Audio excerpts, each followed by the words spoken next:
Do good, Maverick here. Welcome to podcast episode number 141.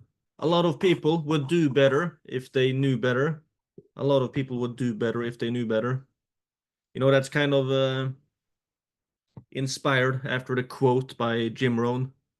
People would do better if they knew better. By the way, sorry about that background noise. Yeah, like I said, that's the title of this podcast episode is basically inspired by the quote by Jim Rohn. People would do better if they knew better. On one, in one way, it can kind of sound like the obvious, yeah, of course.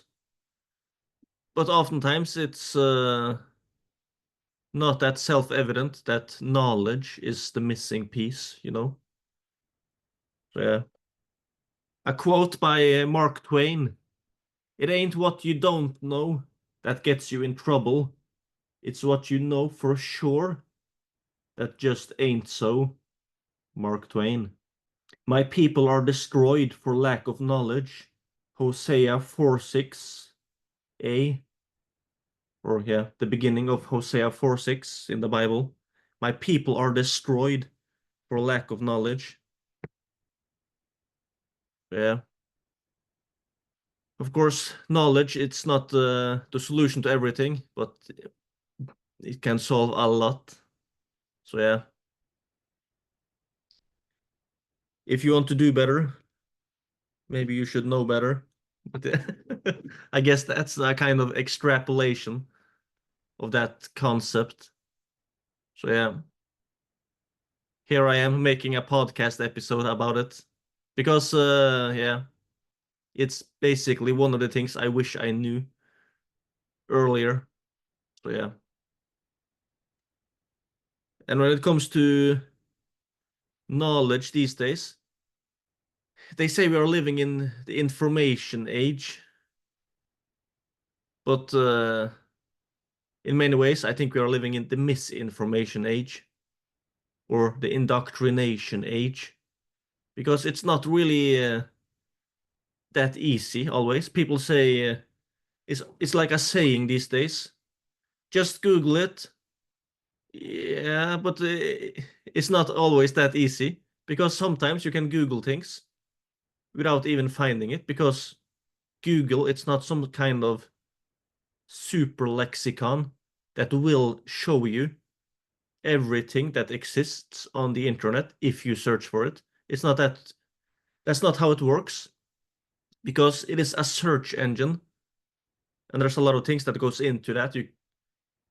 Some people might call it a conspiracy theory, but it's obvious that at least some level of what should I call it? Censoring or bias. One thing is ads is popping up, and also it's a search engine. So what usually pops up is search engine optimized content or websites, pages, you know? And that in and of itself, what gets search engine optimized is not always the truth, and it's not always the best. So that whole thing can be very complicated. And also when it comes to, of course, other platforms to search, YouTube, other search engines, it can be difficult. So yeah. But also, of course, there's a lot of great advantages these days compared to like 200 years ago when it comes to finding the right knowledge. But I think we should be careful about just gobbling up everything that pops up on your first Google search because that one can be dangerous and misleading. There's an old saying, knowledge is power. I think there is a lot of truth to it. A lot of people, they typically objects to that saying, no, knowledge is not power. It is applied knowledge that is power. Yeah, probably a lot of truth to that, but how can you apply the knowledge if you don't have it? So, yeah. Anyway, when it comes to this whole concept of, yeah, knowledge and that people, most people would probably do better if they knew better. Of course, there's, I guess I should mention that as well. When it comes to most people would do better if they knew better. There is a lot of people that know the solutions to things without doing them. So I'm absolutely not saying that every time people are not doing the right thing, it is because they lack the knowledge to do so. That's not what I'm saying. It's not always that easy. Most people overweight, like me myself right now. I have a bunch of kilos too much of fat. So I'm in the process of cutting down my fat percentage now. But yeah, a lot of people, myself included, that are overweight. Is it because we don't really know how to do it when it comes to cutting down the fat percentage? Sometimes it might be a bit of lack of knowledge on how to do it in yeah, the most practical way, but most people know a lot about it, what it takes, but we don't do it. So I'm not saying that a lack of knowledge is always the reason for us not doing better. But yeah, very often it is. The modern school system, I think the modern school system is basically one of the biggest scams in the history of the world.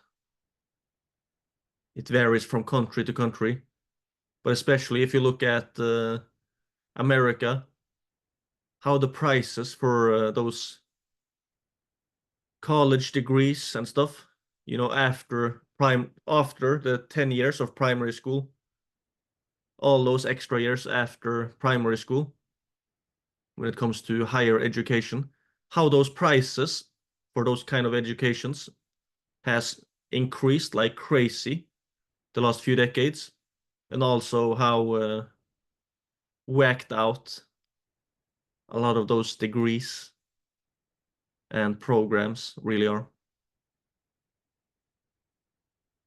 So yeah,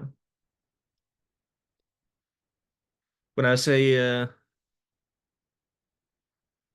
or when I talk about acquiring knowledge and learning, knowing better, I'm not talking about going back to school.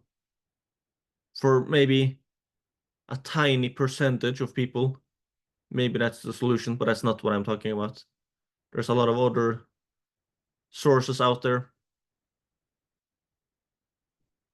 Books, courses, podcast episodes, interviews, articles, essays. And yeah, you can search online as well. And I guess when it comes to searching online, AI, artificial intelligence, should be mentioned as well. But also, when it comes to AI, there's a lot of traps to fall into when it comes to AI as well. There's a lot of woke and politically correct things going on with a lot of these AI tools or large language models. But it's, you know, it's not all horrible. A lot of them are great at some things. But when it comes to AI, it's like I think it's very easy to get cognitive dissonance. Some people, they tend to fall into two categories when it comes to AI. It's like, yeah, this is just fantastically super great, awesome, happy, happy, happy, yeah. And if you say anything negative, they will get mad at you. You are the stupid one, you're using it wrong. It's like that's the one side, and the other side is like, no, AI is horrible. It's destroying for artists, and if you use it to write something, you will sound just like everyone else. It's horrible. AI sucks. It's like those two outer points. That's it seems like a lot of people fall into one of those categories. What category do I fall into? Basically, I think I fall into the category that a lot of other people also are into. It's that AI is both. It is both amazing and horrible at the same time. So yeah, it's kind of yeah, maybe confusing, but yeah, that's basically my standpoint when it comes to AI. I think it's going to be used for a lot of amazing things. There's already a lot of people using it for amazing things, but also there's probably a lot of ways it's going to be weaponized and used in bad ways as well. Yeah, kind of like what happens to a lot of great inventions in history, you know? So yeah, acquiring knowledge. I just heard a podcast interview, and one guy said that when he was looking for knowledge, he was kind of looking for people. I might be butchering his quote, but he was kind of explaining it this way. He was looking for people that could explain things in a brilliant way, where he did not really find other people that were able to give a good argument against it. He was looking for it. The way I understand, he was looking for the other side with arguments as well, but it didn't exist really that many people that were able to argument against it, and he took that as a kind of sign that yeah, then they are probably onto something solid. But yeah, you also have the advice by Charlie Munger that if you're getting into something, if you want to get good knowledge on something, you should try to be able to defend the other side, those that are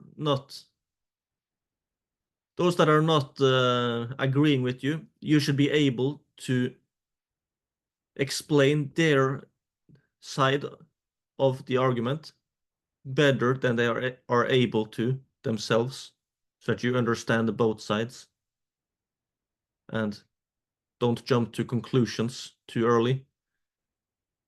Another thing to keep in mind when it comes to knowledge, this is more, I guess this is more aimed at making decisions, but it also applies to knowledge. The 25 cognitive biases by Charlie Munger, or I guess he called it the science of human misjudgment. The 25 cognitive biases by Charlie Munger. I think you can still find it on YouTube. I heard them. I should re-listen to it, but I heard it, yeah, a while ago, and it's pretty brilliant. Tai Lopez have found more than those 25. I think Tai Lopez now is up to like 42 cognitive biases, something like that. But yeah, cognitive cognitive biases. It's almost scary how quickly it is to fall into. So yeah, something to look out for. But yeah, also one of the ways that I typically look for knowledge, if I look to learn from someone, it's one thing, especially in the business world or when it comes to entrepreneurship and things like that. One thing is if they have achieved something amazing, and it's like on a massive scale. For example, if they are a billionaire, if they are a billionaire, they have probably not become a billionaire just by luck. Someone can become a millionaire almost just by luck. Sometimes just through pure luck. Even a multimillionaire, someone can become a multimillionaire where it was mostly through luck. But if they become a billionaire, it's probably not only luck because it's such a massive achievement. The other one, the other type is basically someone that have achieved something great or good, but they have done it several times. Like for example, if someone has made $1 million, but they have done it many times, like 5, 6, 7, 8 times, yeah, then it's probably not just luck, because the odds of them being lucky and achieving that by luck, like 5, 6, 7, 8 times after another, that's very low. So yeah. And when it comes to knowledge, of course, I am personally, I am a Christian, so the Bible, you know, the best form of knowledge there is, the Bible, solid stuff. What's his name? Myron Golden, I think. Yeah, he's a Christian businessman, and when he was looking for success principles, when he was acquiring knowledge, things like that, when he learned something new, he was checking it up with the Bible. Okay, is this biblical? Is this teaching in accordance with the Bible? Is it biblical? And if it was, then he tried to apply it. But if it was not biblical, then he discarded it and moved on. I think that's a great idea. But yeah. Anyway, anyway, enough of me rambling on about this. But yeah, about this, a lot of people would do better if they knew better. But yeah, it's based on the great quote by the great Jim Rohn. People would do better if they knew better. So yeah. And by the way, I mentioned the modern school system, how I think it's one of the biggest scams in history. There's a lot of reasons for that, but yeah. What am I doing about it? Jim Rohn also used to say, never attack a problem without also presenting a solution. What's my solution? Well, I'm basically, what's my solution? There's a lot of things to it. Self-education, learning from others, getting a mentor, things like that. But yeah, I'm trying to do my little part to cleaning up a little bit about that whole modern education thing. So I'm basically in the process of building my own online education and community platform. I call it Terrific 30 because the concept that I have in mind is basically that I interview 30 people, usually 30 experts or 30 success stories, and I turn those 30 interviews into a course and also oftentimes a community and a book. So that's my concept, terrific30.com. And one of the things I focused on lately is paid communities. And the title of that book and course and community is Community Cash Cows. Because the way a lot of the people I've interviewed are running their paid communities is basically like a cash cow business. When it comes to making money online, if you talk about passive income, there's a lot of people that are getting riled up because when it comes to passive income, especially online, a lot of it are kind of a scam because a lot of it doesn't work. And because of that, a lot of people think that everything that has to do with passive income is a scam, but it's not. Some people are doing it. I'm not an expert at this, so I'm not saying I am doing it, but some people are doing it. But when it comes to passive income online, I think most of them are not really passive. So what I'm focusing on when it comes to passive income online, I'm not really looking for it. Me myself, I'm trying to build something bigger, but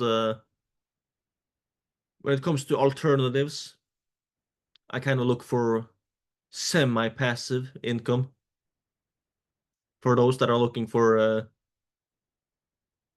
a so-called lifestyle business. So semi-passive income, if if you look at it that way, something that requires like 2 to 15 hours of work per week while generating at least a full-time income. If you look at it that way, it's not passive income, but yeah, now it starts to pop up a lot of alternatives, you know. I have the book here, The 4 Hour Work Week by Timothy Ferriss, one of the classics. Also, if you want to annoy a bunch of people, talk about this book. Because these days with hustle culture and everything, a lot of people they almost get angry just by mentioning the book, but most of them haven't really read it either, so I think it's about being lazy. But kind of what Tim Ferriss talks about in that book is doing more, kind of automating your income so that you can do more, bigger and better things. But yeah, and it's a lot about effectiveness as well. But when it comes to the concept of the 4 hour work week, is it really possible? Or is the whole thing just a scam? No, some people are doing it. And actually, one of the guys I interviewed a few weeks ago, at the time of this recording, yeah, a few weeks ago, for Community Cash Cows, he was basically running a paid community. He and his friend in Germany, a paid community about AI. And these days, he was working less than 4 hours per week. And both he and his friend, they were making about 18,000 euros in profit each per month. So yeah, some people are doing it. But yeah. Anyway, if you want to learn more about those paid community success stories, go to communitycashcows.com. All right. Take care and God bless.